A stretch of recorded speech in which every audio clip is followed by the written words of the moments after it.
오늘 함께 보실 말씀은 요한복음 16장 13절에서 33절까지인데요. 함께 읽으실 부분은 16장 16절에서 24절까지입니다. 16장 16절에서 24절을 중심으로 한번 보도록 하겠습니다. 예, 우리 다 함께 읽으시죠. 조금 있으면 너희가 나를 보지 못하겠고 또 조금 있으면 나를 보리라 하시니 제자 중에서 서로 말하되 우리에게 말씀하신 바 조금 있으면 나를 보지 못하겠고 또 조금 있으면 나를 보리라 하시며 또 내가 아버지께로 가미라 하신 것이 무슨 말씀이냐 하고 또 말하되 조금 있으면이라 하신 말씀이 무슨 말씀이냐 무엇을 말씀하시는지 알지 못하노라 하거늘 예수께서 그 묻고자 함을 아시고 이르시되 내 말이 조금 있으면 나를 보지 못하겠고 또 조금 있으면 나를 보리라 하므로 서로 문의하느냐 내가 진실로 진실로 너희에게 이르노니 너희는 곡하고 애통하겠으나 세상은 기뻐하리라 너희는 근심하겠으나 너희 근심이 도리어 기쁨이 되리라 여자가 해산하게 되면 그때가 이르렀으므로 근심하나 아기를 낳으면 세상에 사람 난 기쁨으로 말미암아 그 고통을 다시 기억하지 아니하느니라 지금은 너희가 근심하나 내가 다시 너희를 보리니 너희 마음이 기쁠 것이요 너희 기쁨을 빼앗을 자가 없으리라 그날에는 너희가 아무것도 내게 묻지 아니하리라 내가 진실로 진실로 너희에게 이르노니 너희가 무엇이든지 아버지께 구하는 것을 내 이름으로 주시리라 지금까지는 너희가 내 이름으로 아무것도 구하지 아니하였으나 구하라 그리하면 받으리니 너희 기쁨이 충만하리라. 아멘. 네, 기도하시죠. 아버지 하나님, 오늘 예배의 시간 하나님의 말씀 나눌 수 있게 하여 주심을 감사합니다. 오늘 예수님의 말씀 속에 또 하늘의 비밀을 알 수 있게 하여 주시고 우리 모두가 예수님의 약속 안에서 평안과 기쁨과 소망을 나눌 수 있게 하여 주시옵소서. 하나님의 말씀 나눌 때에 비록 형편없고 어리석은 자이지만 이 어리석은 자의 입술을 통해서 하나님의 말씀이 온전히 전달될 수 있도록 함께하여 주시옵소서. 예수님 이름으로 기도드립니다. 아멘. 네. 오늘 우리 보시는 본문은 다락방 강화 혹은 다락방 설교의 마지막 부분이 되겠고요. 또 예수님께서 십자가를 지시기 전에 제자들에게 당부하시는 결론 부분이기도 합니다. 우리 14장부터 16장 이 세 장에 있는 내용에 세 가지 중요한 부분이 있었죠. 그 세 가지가 이런 것인데요. 예수님께서 이제 아버지께로 가실 터인데 그렇다면 제자들은 세상에서 반드시 고난을 겪게 될 것이다. 그런 한 가지 내용이 있었고요. 두 번째는 그리고 제자들은 반드시 예수님 안에 거해야 한다라는 또 부분도 있었고 또 마지막으로 그렇지만 보혜사 성령이 오실 것인데 성령은 제자들과 함께 하시면서 제자들을 도우실 것이다 라고 하는 약속이었습니다. 이 세 가지가 14장에서 16장에 반복해서 나오는 부분이었는데요. 지금 이 예수님의 말씀을 듣는 제자들은 예수님 말씀의 내용을 지금 확실히 깨닫지 못하고 있죠. 확실히 이해하지 못하고 있는데요. 그렇지만 이제 그들은 예수님께서 장차 보내실 성령을 통해서 예수님께서 하시는 모든 말씀을 깨닫게 되고 또 이해할 수 있게 될 것입니다. 자, 성령께서 이제 예수에 관해서 알리시고 깨닫게 해주시고 이때까지 하셨던 말씀과 이때까지 하셨던 사역의 내용이 어떤 것인지 알게 해주실 때에 그때에는 제자들이 고난을 겪는다고 해도 능히 이겨낼 수 있는 믿음과 소망, 담대함을 가질 수 있게 될 것입니다. 그리고 그것이 실제로 성경에 기록되어 있고 또 우리가 기독교 역사를 통해서 잘 알 수가 있죠. 그리고 그런 약속, 그리고 그런 소망과 믿음이 그 당시의 제자들뿐만이 아니고 오늘을 살아가는 우리 모두에게도 동일하게 적용이 되는 것을 우리가 믿고 또 소망하고 있습니다. 우리가 이 세상을 살면서 겪게 되는 여러 가지 어려움들이 있는데요. 그 어려움들에 대한 그리스도인들의 대답은 동일하죠. 우리가 살면서 겪는 어려움들은 여러 가지 모습으로 다가오지만 그리스도인들의 대답은 동일하죠. 바로 하나님의 아들 예수 그리스도. 이것이 우리가 겪는 모든 세상에서의 핍박이나 고난이나 박해나 유혹과 미혹에 대한 대답이라는 것이죠.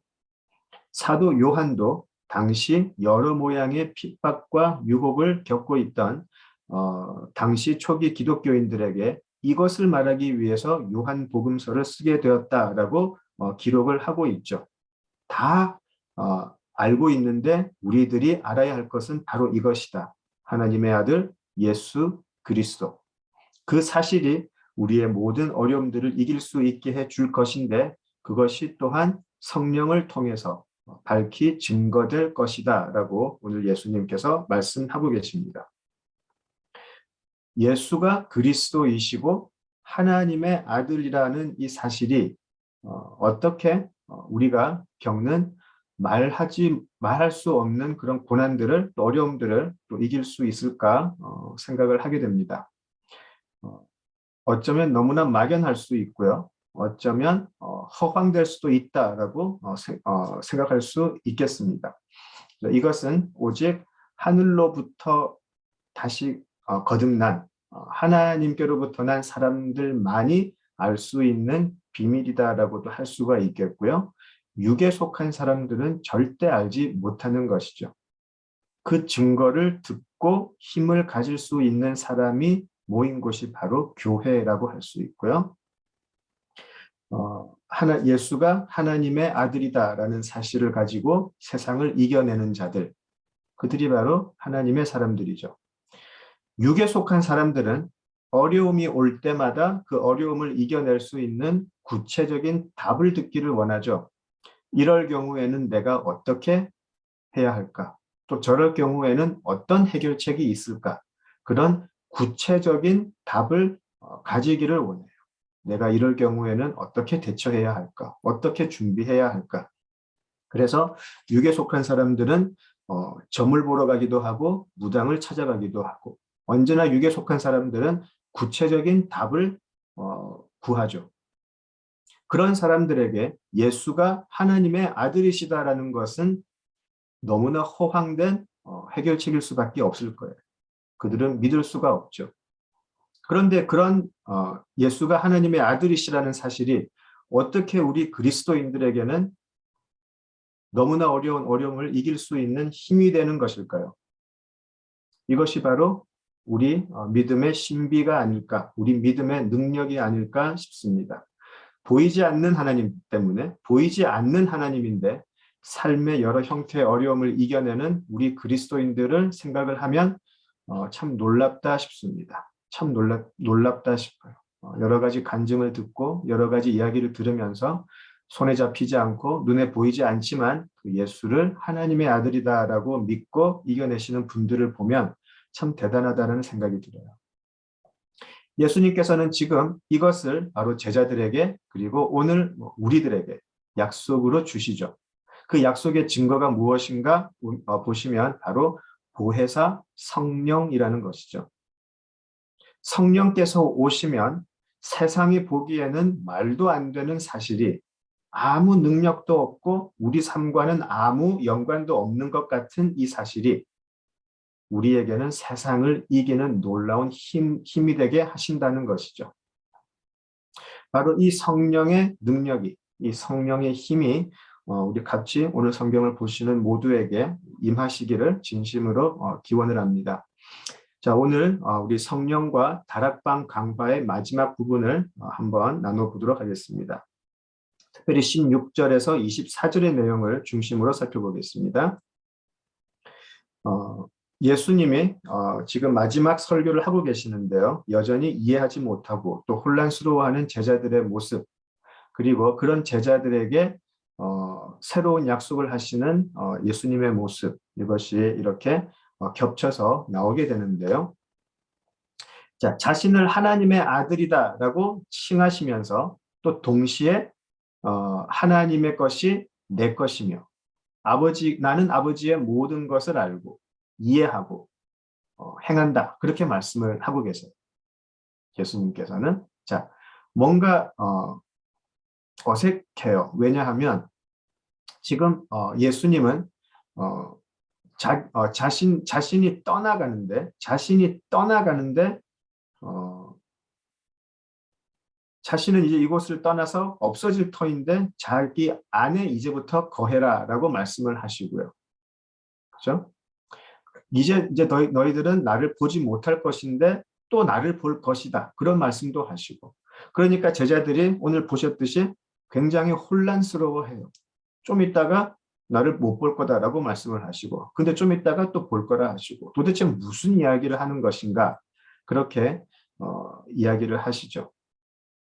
그죠? 자, 여기서 이제 예수님이 이 모든 것이 어떻게 가능해질까에 대한 답이 바로 성령인데요. 그것이 바로 성령이 오신다라는 약속인데, 바로 그것이 새로운 예수님의 새로운 예수님의 모습을 우리가 볼 수 있는 것이죠. 자, 왜 그러냐 하면 아까 조금 전에 말씀드렸던 대로 예수님은 지금까지 자신과 아버지가 어떻게 같은가에 대해서 계속 이야기를 해 오셨어요. 요한복음의 앞부분에서 사역을 하시는 가운데에 제자들 앞에서 또 사람들 앞에서 또 유대 지도자들 앞에서 어떻게 자신과 아버지가 동일한가를 계속 말씀을 해 오셨어요. 그죠? 자신이 하나님의 아들이다. 아버지의 것은 다 내 것이고 나는 아버지의 모든 것을 다 알고 있고 내가 행하고 있는 모든 것은 아버지께서 행하셨던 것이고 아버지께서 행할 것이고 그리고 심지어는 나를 영접하는 것이 아버지를 영접하는 것이며 나를 거부하는 것은 아버지를 거부하는 것과 같다라는 말씀까지 하시게 돼요. 자, 그래서 예수님은 유대인들에게 신성 모독자라는 낙인이 찍히게 되죠. 감히 하나님의 모든 것을 알고 있다 그러고 하나님의 것이 자기 것이라 그러고 예수님은 신성 모독자가 되어버렸어요. 그리고 이 신성 모독자라고 하는 죄 때문에 십자가의 형을 이제 받게 되시죠. 자, 그런데 이제 예수님께서는 아버지와 자기가 동일하다에서 이제 조금 다른 말씀을 또 하세요. 무슨 말씀이냐면 바로 나와 성령이 같다라는 말씀을 하시게 돼요. 지금까지는 아버지와 자신을 동일시하는 말씀을 계속 해 오시다가 이제부터는 특별히 다락방 강화를 통해서는 성령과 자신을 동일시하는 모습을 우리가 보게 돼요.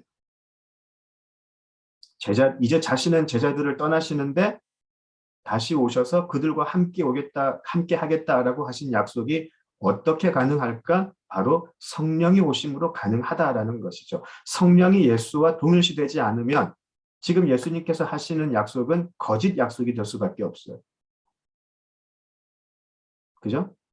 자, 실제로 마태복음 28장을 생각을 해 보시면 예수님께서 모든 세상에서의 사역을 마치시고 하늘로 올라가실 때, 승천하실 때 마태복음 28장 20절에 대위임 명령 기억하시죠? 거기서 예수님이 그런 말씀을 하세요. 이 대위임 명령을 할 때 우리가 항상 선교를 떠오르게 되는데 사실 그 예수님의 말씀이 조금 이상하다고 생각하시지 않으셨어요? 자, 이런 말씀을 하세요. 볼지어다 내가 세상 끝날까지 너희와 항상 함께 있으리라고 약속을 하세요. 자, 모든 것을 끝내고 떠나가시는 분이 하시기에는 굉장히 어색하다라고 느끼지 않으세요? 본인은 지금 세상을 떠나가시는데 내가 세상 끝날까지 너희와 어떻게 해요? 항상 함께 있겠다라고 하시는 그 약속은 굉장히 어색해요. 지금 떠나가는 마당에 너와 함께 있겠다. 마음으로 함께 하겠다라는 말씀일까요? 뭔가 이상하잖아요. 그죠? 자, 성령이 오심이 바로 예수님이 우리 눈에서 육신으로는 보이지 않겠지만 우리와 함께 하시며 끝까지 함께 하신다는 것에 바로 핵심이 되는 것이죠. 그래서 이 성령의 오심은 빛과 어둠의 싸움, 요한이 이야기했던 빛과 어둠의 싸움에서 놀라운 반전이 일어나는 계기가 되죠. 십자가에서 시작되는 반전의 역사가 성령의 오심으로 이루어진다라는 말씀이에요. 성령의 오심을 통해서 예수님이 하나님의 아들이시며 세상의 권세를 이기고 구원의 사역을 완성하심을 증거하게 되기 때문이죠. 자, 십자가 죽음 이후에 성령이 오시기 전에는 제자들은 낙심하고 흩어졌어요. 십자가의 죽음은 누가 보아도 예수님의 실패, 예수님의 패배로 보였어요. 그래서 그 패배자의 제자였던 모든 예수님의 제자들은 다 낙심하고 고향으로 돌아가고 숨으러 가고 흩어졌었죠. 그들은 예수님의 죽음이 모든 것의 끝이라고 생각을 하고 옛 삶으로 돌아가 버렸어요. 자, 그런데 도저히 불가능한 반전이 일어나죠. 이 대반전이 바로 우리 신앙의 승리이고요. 우리가 확신하고 소망하는 신앙이다라고 할 수 있겠습니다. 이 소망을 현실로 만난 사람이 바로 참 그리스도인이라고 생각을 해요. 하나님을 참으로 만난 사람은 이 반전의 삶을 확실하게 경험하고 알고 살아가는 사람들이에요. 이 반전의 삶은 부활한 예수를 실제로 만나는 것이기 때문에 그렇죠. 어떻게 가능할까요? 성령이 임하기 때문에 가능하다는 것이에요. 우리가 성령이 임하는 사람들, 방언하고 예언하는 거 다 좋은데요. 그러나 성령이 임하게 되면 이 예수님의 부활이 바로 우리들의 삶의 실제적인 권세가 되어서 우리의 삶을 통치하게 되는 것이죠. 그것이 진정으로 성령이 임하는 사람이다라는 것입니다. 이전까지는 어둠의 세상의 권세가 우리의 삶을 다스렸는데 이때까지 우리가 철저하게 이렇게 사는 것이 올바른 삶이고 가치 있는 삶이다라고 살았던 모든 것이 성령이 임함으로 인해서 다 거짓이었다라는 것을 알게 되고 이제는 그 거짓을 다 불태워버리고 새로운 성령의 법이 우리를 지배하기 시작하는 것이죠. 그것이 진정으로 성령이 임하는 사람들이다라고 말씀드릴 수 있겠습니다. 자, 우리 16절 다시 한번 보실까요? 요한복음 16장 16절 이후 특별히 16절에서 19절에 보시면 반복해서 나오는 표현이 하나 있어요. 한번 이렇게 보시면 보이실 거예요. 조금 있으면이라는 말이 반복적으로 나오죠. 조금 있으면. 그죠? 조금 있으면. 자, 이 조금 있으면이라는 이 시간은 물론 예수님의 고난과 예수님의 죽음의 시간이에요. 핍박과 박해의 시간이죠.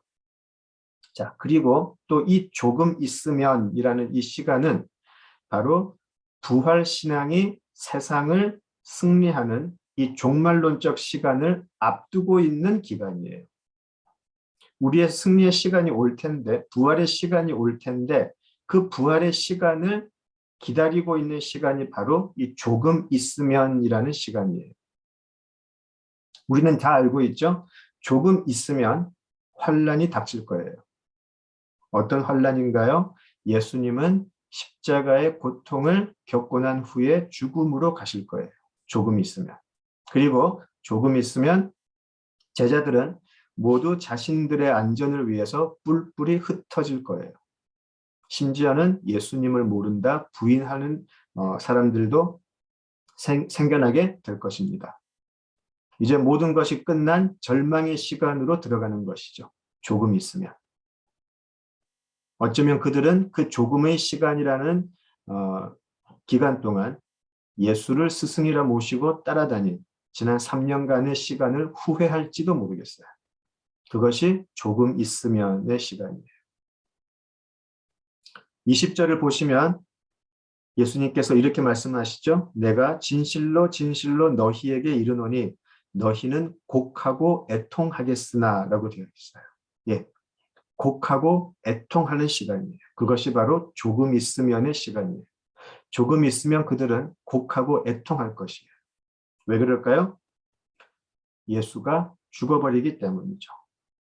모든 것이 그들이 살아서 이루어져야 하고 그들이 원하는 대로 이루어져야 하는데 모든 것이 끝나버렸기 때문에. 그렇죠? 살아서 영광의 자리로 올라가야 하는데 그리고 그 밑에서 우리도 한 자리 하고 영광을 누려야 되는데 그게 다 끝나버렸어요. 예수는 죽어버렸는데 너무나 비참한 모습으로 죽어버렸어요.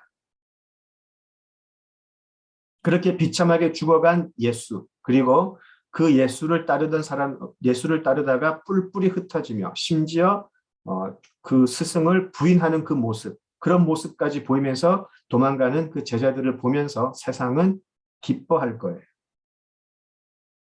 세상은 저 제자들이 믿고 따르던 사람을 내가 이겼다라고 생각하기 때문이죠. 어둠이 빛을 몰아내었다라고 생각하고 기뻐할 거예요. 비슷한 모습이 예수님의 사역 속에 있었습니다. 여러 가지가 있었겠지만 특별히 우리 요한복음에서 나사로가 죽었을 때 모습을 한번 생각해 보시면 좋겠어요. 나사로가 죽었을 때에 마리아와 마르다 그리고 그 주변 사람들은 나사로의 죽음에 곡하고 애통해 했었죠. 그들은 곡했다라고 되어 있어요. 그저 슬픔의 눈물이 아니고 나사로의 죽음 앞에서 곡하며 애통해 했었습니다. 마르다와 마리아도 예수님의 제자들 또 혹은 다른 예수님을 제대로 알지 못하는 사람들과 함께 곡하고 애통하는 자리에 있었어요. 그때 예수님이 그런 말씀을 하셨죠. 나는 부활이요 생명이니 나를 믿는 자는 영원히 죽지 않는다라고 분명히 말씀을 하셨어요. 그리고 마르다는 믿습니다라는 말까지 했었죠. 자, 그럼에도 여전히 마르다와 마리아는 죽음 앞에서 곡하고 있었어요. 그들이 죽음 앞에서 곡하고 있을 때 세상은 웃고 있었습니다. 세상은 바로 이 죽음, 바로 사망의 무기, 이것으로 우리 사람들을 세상을 지배하고 있었기 때문이죠. 자, 그런데 반전이 일어났습니다. 예수님이 오시고 예수님의 나사로야 나오라 라고 하시는 그 말씀 하나에 나사로가 살아났어요. 나사로는 온 몸에 배를 동인 채로 걸어 나왔다가 또 결국은 다시 죽었어요. 자, 그러나 예수님은 몸에 입힌 수의를 벗으시고 돌문을 열고 무덤을 나가버리시죠. 그리고 영원히 사신다라고 하는 말씀이에요. 이것이 우리가 가지고 있는 믿음의 승리라는 것이죠. 곡하고 애통해하는 제자들을 보면서 세상은 결국 내가 이겼다라고 껄껄 웃고 있지 않았을까 싶어요. 세상은 결국은 내가 이겼다라고 웃고 있었을 텐데 이제 성령이 오시고 예수의 부활을 증거해 주시면서 세상은 갑자기 승리자에서 패배자의 자리로 가게 되는 것이죠. 곡하고 애통해하는 제자들이 이제 승리의 기쁨으로 예수님을 다시 맞이하게 된다라는 말씀이에요. 이것이 어둠의 세상을 이기는 또 그 권세를 멸하는 예수님의 새로운 복음의 승리, 또 새로운 하나님 나라의 선포가 아닐까 싶습니다. 자, 조금 있으면 절망의 시간이 오겠지만 또 조금 있으면 갑자기 소망과 기쁨의 시간이 닥칠 거예요.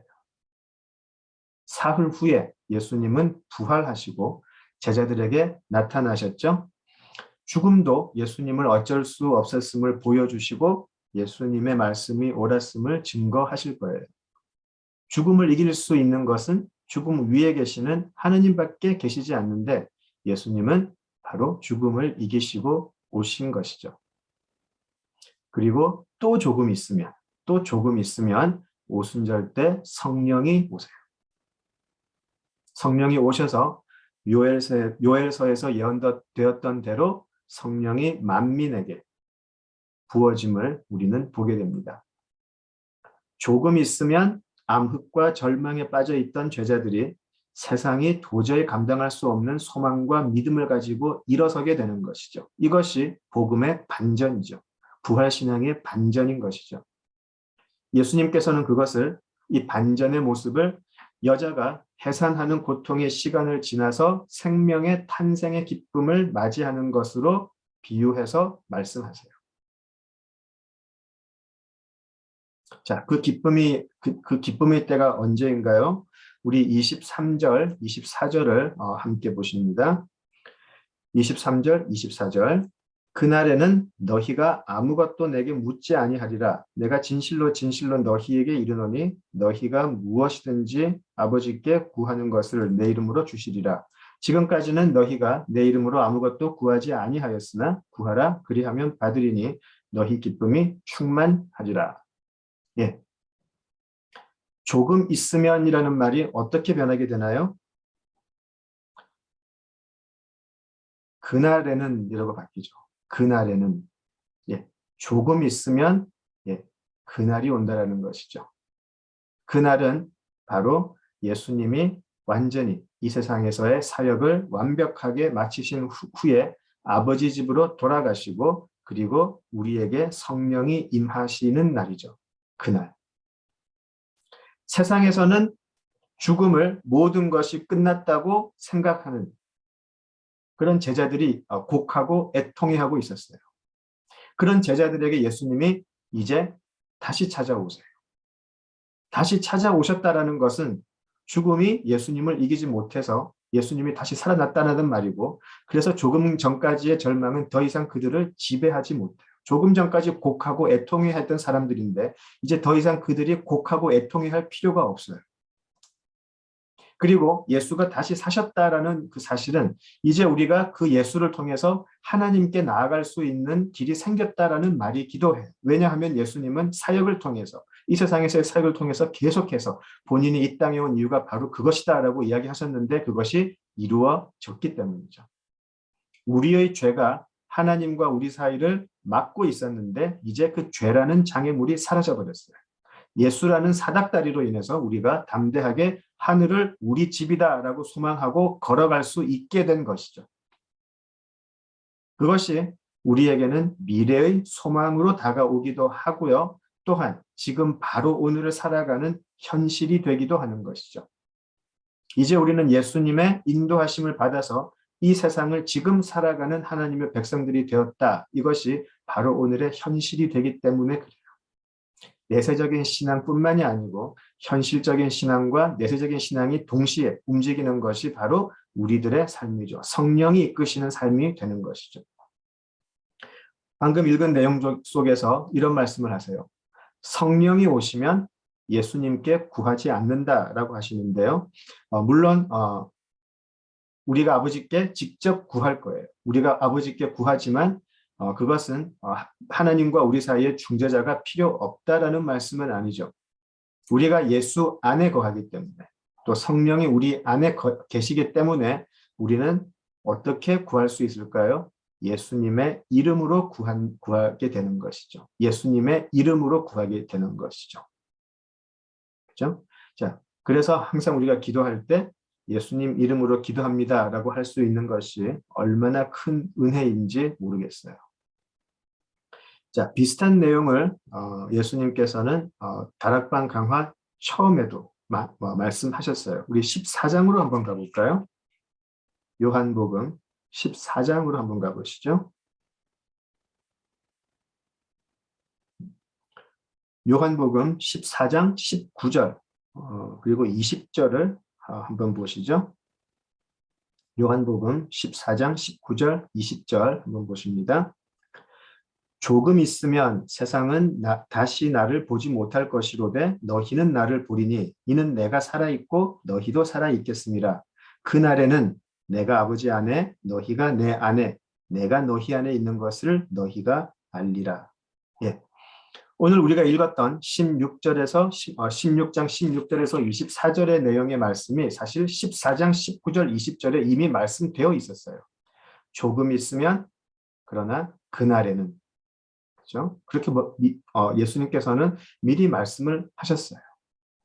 물론 14장 19절에서 조금 있으면 너희가 나를 다시 보겠다라고 하신 말씀을 예수님께서 부활하신 후에 실제로 제자들을 찾아온 것이다라고 볼 수 있어요. 자, 그러나 또 전체 요한복음의 전체와 성경의 전체 맥락을 보면 이것은 단순히 예수님께서 부활하신 모습으로 제자들에게 오신 것을 넘어서 성령이 오심을 이야기하는 것이라고도 우리가 해석이 가능해요.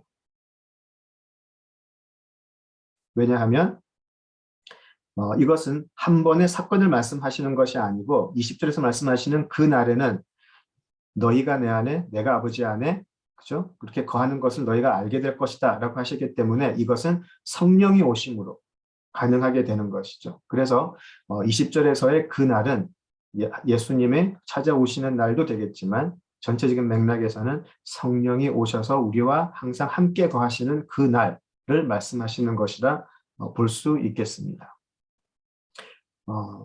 어쩌면 14장 20절의 그 내용, 내가 아버지 안에, 너희가 내 안에, 내가 너희 안에 있는 것을 너희가 알게 되겠다라고 하시는 이 내용이 사실 어쩌면 우리 신앙에서 가장 신비하고 은혜가 되는 우리 그리스도인의 삶이 아닐까 그런 생각을 해보았습니다. 우리가 추구하는 가장 고귀한 삶, 우리가 추구하는 그리스도인으로서의 가장 고귀한 삶이 바로 이런 삶이 아닐까? 요한복음 14장 20절의 삶이 아닐까? 그런 생각을 해보았습니다. 어쩌면 우리 많은 신앙의 선조들이 구하고 또 소망했던 삶이 아닐까 싶어요. 이렇게 살 수 있다면, 요한복음 14장 20절의 내용의 말씀처럼만 살 수 있다면 우리는 어떤 영광과 세상의 영광과 이것을 바꿀 수 있을까요? 14장 20절 내용의 말씀에 14장 20절 그런 삶을 살 수만 있다면 세상의 어떤 영광과 우리가 바꿀 수 있을까요? 이것보다 더 귀한 것이 어디 있을까요? 이런 삶보다. 제 스스로도 많이 반성을 하죠. 내가 예수님 안에 거해서 예수님 안에 발견이 되고 또 예수님이 내 삶에 계신다면 또 그렇다고 성령께서 증거해 주신다면 정말 그것보다 더 중요한 삶이 어디 있을까? 그런데 나는 왜 자꾸 다른 것에서 발견되려고 하고 내 속에서 다른 것을 발견하고 싶어 할까? 말씀을 준비하면서 정말 많은 반성을 하고 또 해결을 하게 되었어요. 세상에서 부러워하거나 또 아쉬워하는 거 없이 정말 바로 이런 삶을 살기를 정말 간절히 구하게 됩니다. 예수님의 이름으로 정말 14장 20절과 같은 그런 삶을 살기를 진정으로 기도합니다. 그리고 무엇이든지 아버지께 구할 때 아버지께서는 예수의 이름으로 응답해 주실 거라는 그 약속도 저는 믿고 구해요. 반드시 주실 것이라고 믿고 구해요. 그래서 제가 드리는 많은 기도들이 때로는 허황된 그런 소망일 수도 있겠지만 저는 그것이 정말 예수 안에서 거하는 가운데 나온 기도라면 하나님은 반드시 이루어 주실 것이라고 반드시 믿어요.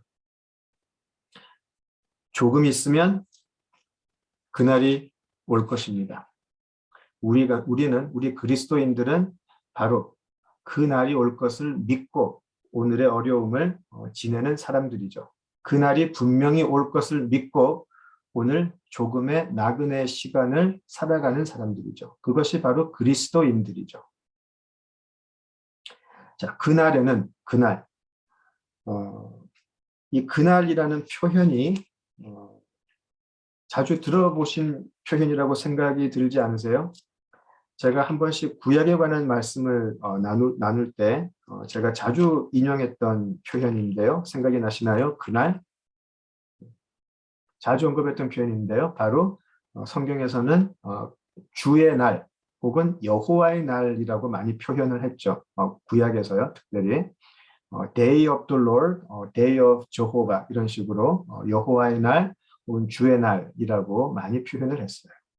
이 조금 있으면 그날이 오는데 조금 있으면 여호와의 날, 조금 있으면 주의 날이 임한다라는 이 믿음은 사실 유대인들에게는 낯선 표현이 아니었었어요.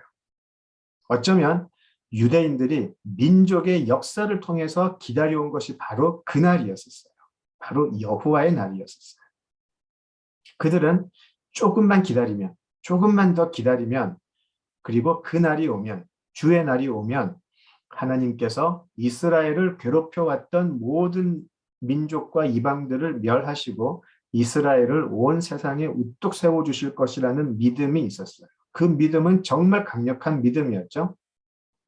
이 믿음은 우리가 상상할 수 있는 것을 뛰어넘는 강력한 민족적인 소망이었고 종말론적인 소망이었어요. 그리고 그들은 잘 알고 있었어요.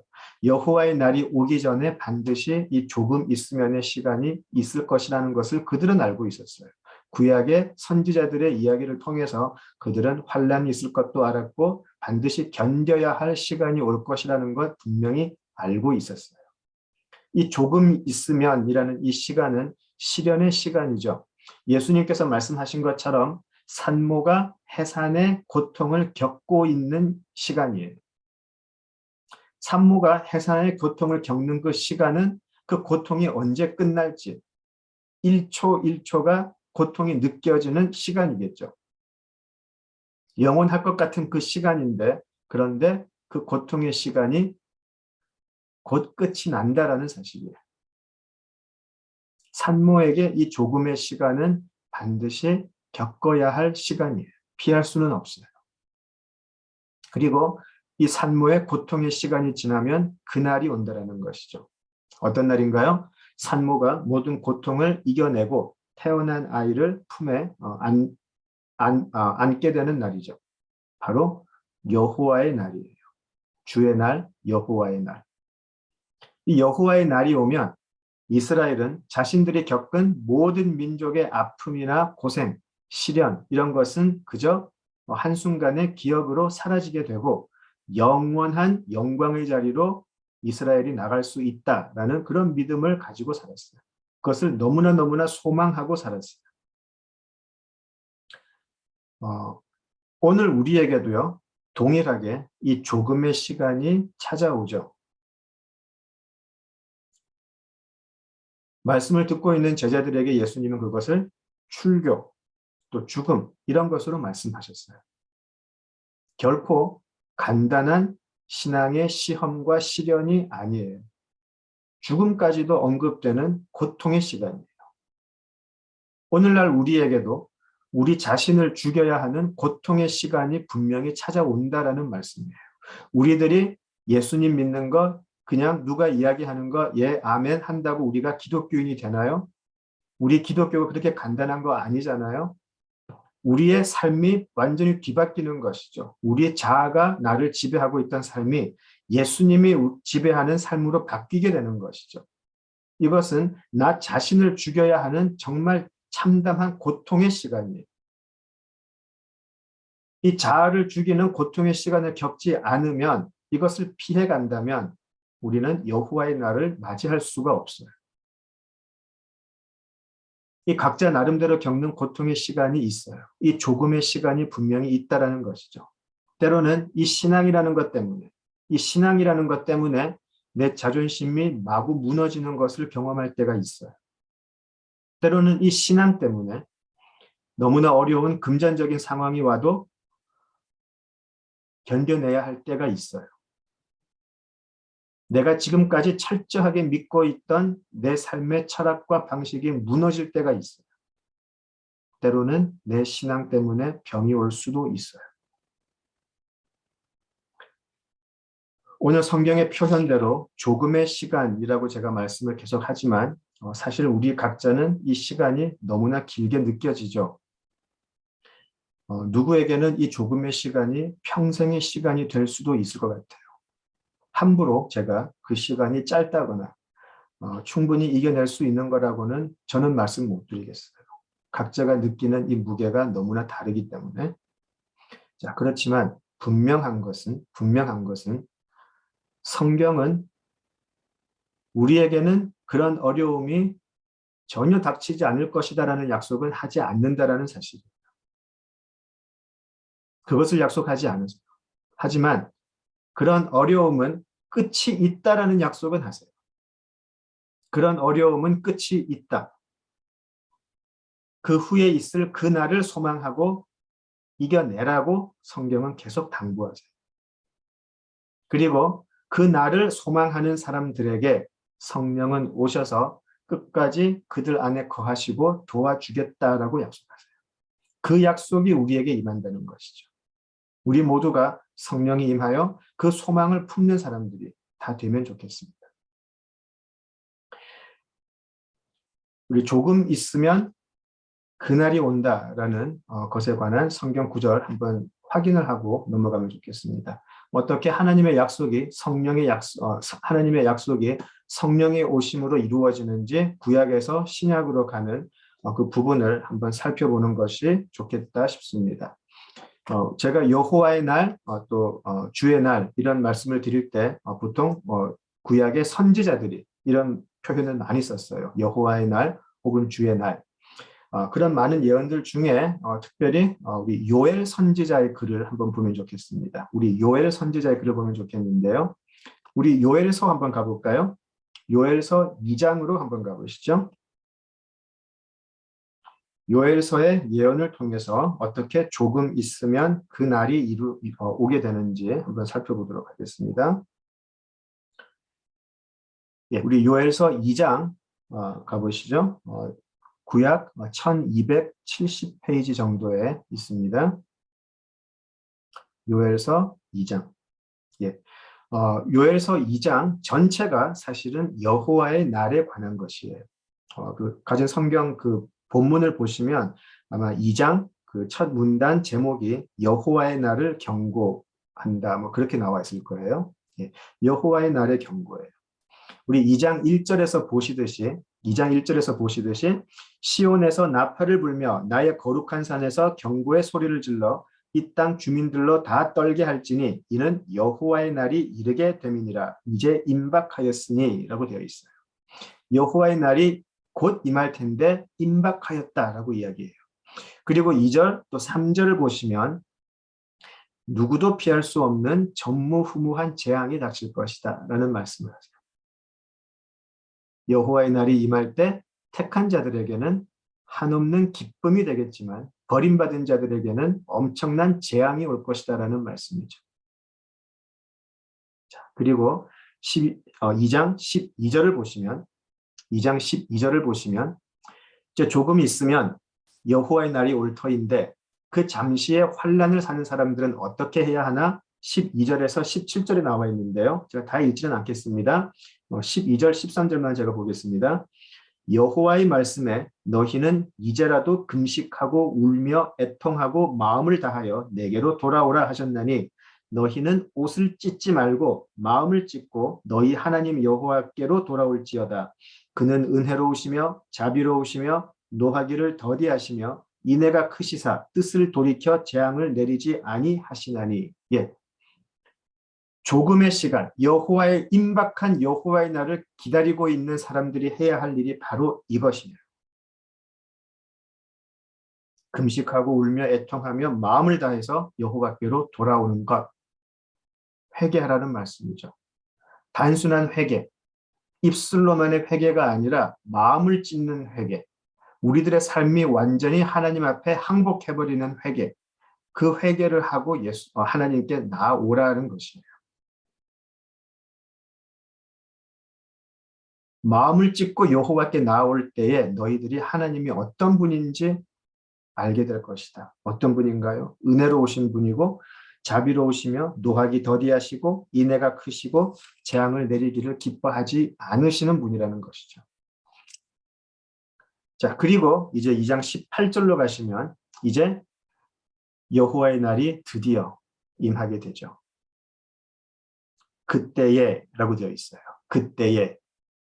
예, 그때에 여호와께서 자기의 땅을 극진히 사랑하시어 그의 백성을 불쌍히 여기실 것이라 라고 하면서 이제 조금의 시간이 지나고 그날이 오는 것을 보게 돼요. 그리고 어떻게 하나님께서 그날 그 재앙의 땅에 어떻게 하나님께서 은혜로 새롭게 회복시켜 주시는지가 19절부터 쭉 나와 있어요. 쭉 나와 있고요. 우리 한 23절을 보실까요? 23절을 보시면 시온의 자녀들아 너희는 너희 하나님 여호와로 말미암아 기뻐하며 즐거워할지어다. 그가 너희를 위하여 비를 내리시되 이른 비를 너희에게 적당하게 주시리니 이른 비와 늦은 비가 예전과 같을 것이니라. 이렇게 택함받은 자들에게 예전의 하나님과 화목 그리고 창조 질서가 회복되게 되는 것을 우리가 보게 돼요. 26절, 27절을 보실까요? 너희는 먹되 풍족히 먹고 너희는 놀라운 일을 행하신 너희 하나님 여호와의 이름을 찬송할 것이라. 내 백성이 영원히 수치를 당하지 아니하리로다. 그런즉 내가 이스라엘 가운데 있어 너희 하나님 여호와가 되고 다른 이가 없는 줄을 너희가 알 것이라. 내 백성이 영원히 수치를 당하지 아니하리로다. 예, 하나님과 우리의 사이가 이제 회복이 돼요. 아버지와 자녀의 관계로 새롭게 회복이 될 거예요. 영원히 수치를 이제 세상에게서 당하지 않아도 된다라는 말씀이죠. 자, 그리고 이제 28절 이후를 보시면 놀라운 약속이 나와 있어요.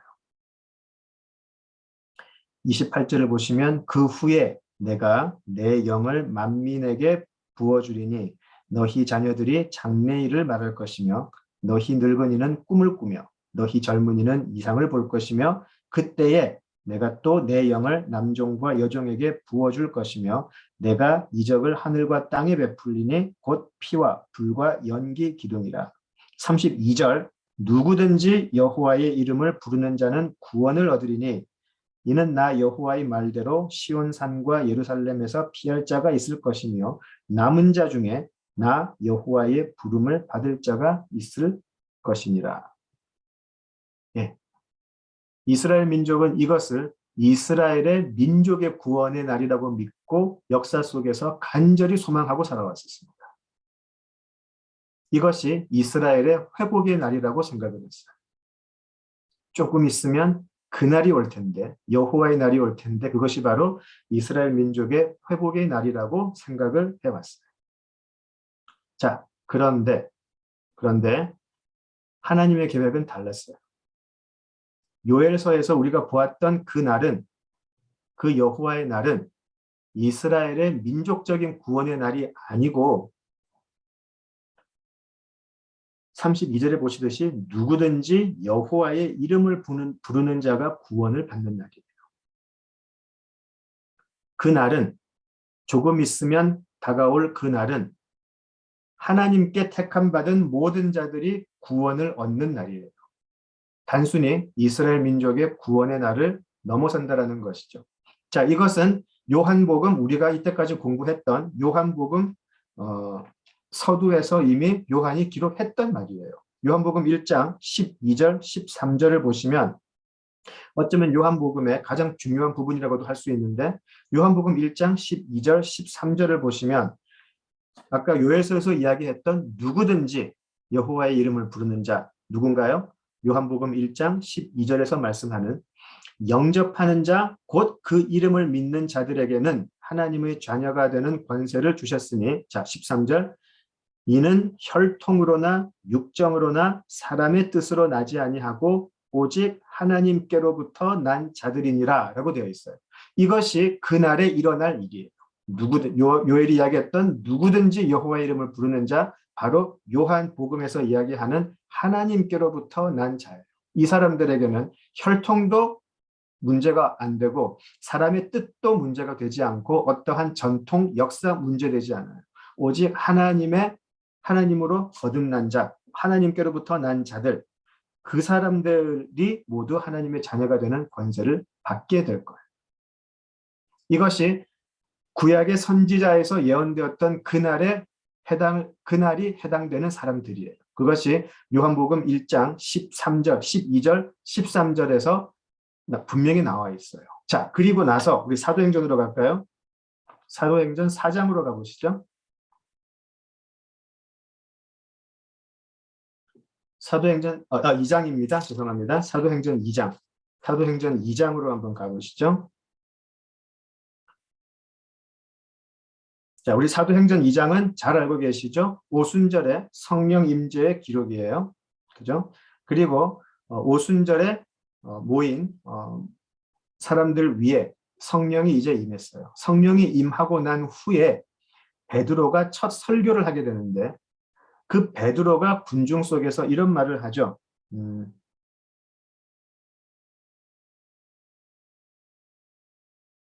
2장 14절을 보실까요? 2장 14절. 2장 14절 마지막 부분을 보시면 베드로가 이제 이런 이야기를 해요. 성령 임재 이후에 굉장히 혼란스러운 상황에서 2장 14절에서 베드로는 이야기를 해요. 사람들아, 내 말에 귀를 기울이라 라고 이야기를 해요. 이제 내가 이야기해 주겠다. 사람들아 내 말에 귀를 기울이라. 그날이 왔다라는 설교를 시작을 해요. 어떤 날인가요? 바로 16절 이후에 베드로는 방금 우리가 보았던 요엘서의 예언이 성취되었다라고 표현을 해요. 사람들아 내 말에 귀를 기울이라. 그날이 왔다라는 것이죠. 성령이 임했다라는 것이죠. 이 조금의 시간을 지나고 나서 그날이 왔다라는 거예요. 그래서 베드로는 오순절 성령에서 첫 설교를 요엘서의 인용으로 시작해요.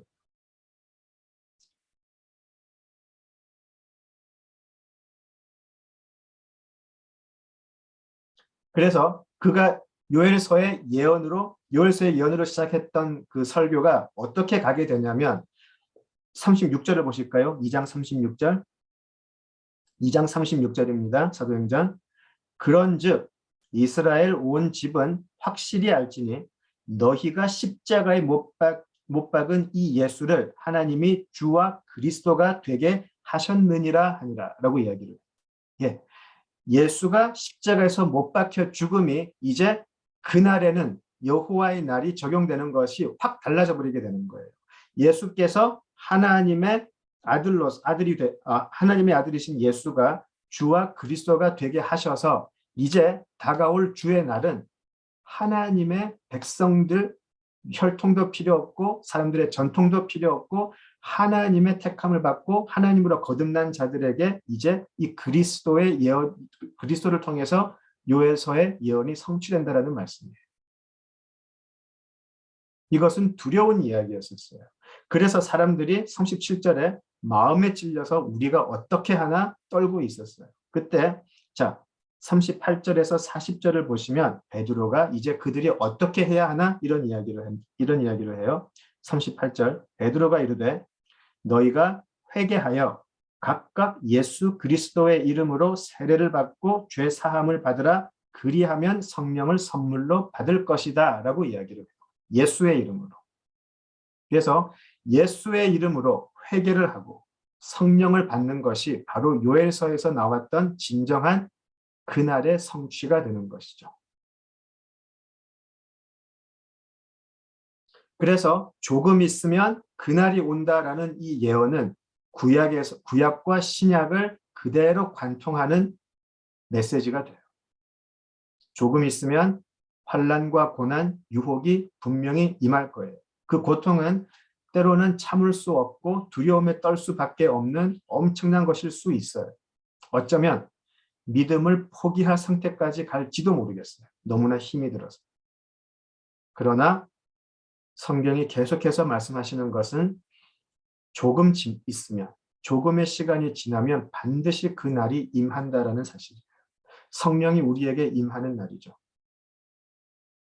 이 성령께서 오셔서 우리가 하나님의 자녀임이 맞습니다라고 증언해 주실 것이고요. 그렇기 때문에 우리로 하여금 세상을 이길 수 있게 해주실 것이고 우리 스스로를 이길 수 있게 해주실 것이에요.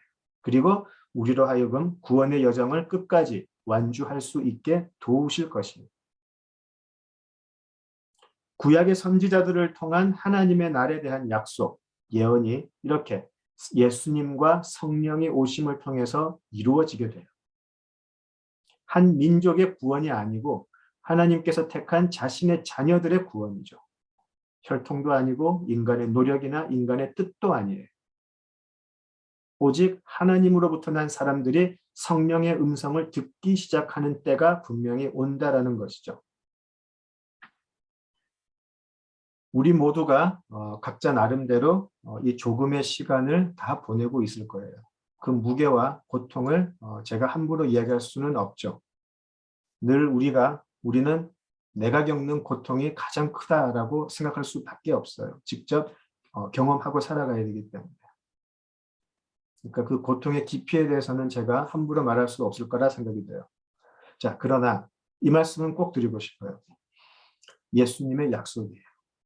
그 조금의 시간이 우리 신앙에 관한 고난과 핍박과 유혹이라면 반드시 그 시간은 지나간다라는 사실이에요. 그리고 반드시 그 날이 온다라는 사실이에요. 이기는 자에게 생명의 면류관을 주겠다고 하신 계시록의 약속이 반드시 우리에게도 임한다라는 사실이에요. 너무나 많은 사람들이 중간에 낙심하고 그 자리에 멈춰 있고 때로는 후퇴하는 신앙, 그런 모습을 많이 보이게 돼요. 지금 성경이 우리에게 하시는 말씀은 그래도 이겨내라. 그래도 앞으로 나아가라라고 하시는 말씀이에요. 이것은 앞으로 우리가 받게 될 생명의 면류관, 먼 미래의 이야기 같기도 하지만 또한 오늘을 살아가는 우리에게 바로 적용이 되는 말씀이기도 해요.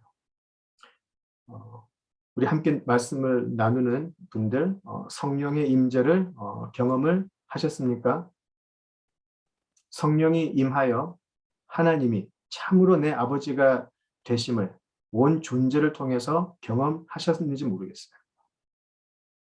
성령이 임하여 내 뜻이 아닌 하나님의 뜻이 나를 통치하심을 기쁨으로 받아들이셨는지 모르겠어요.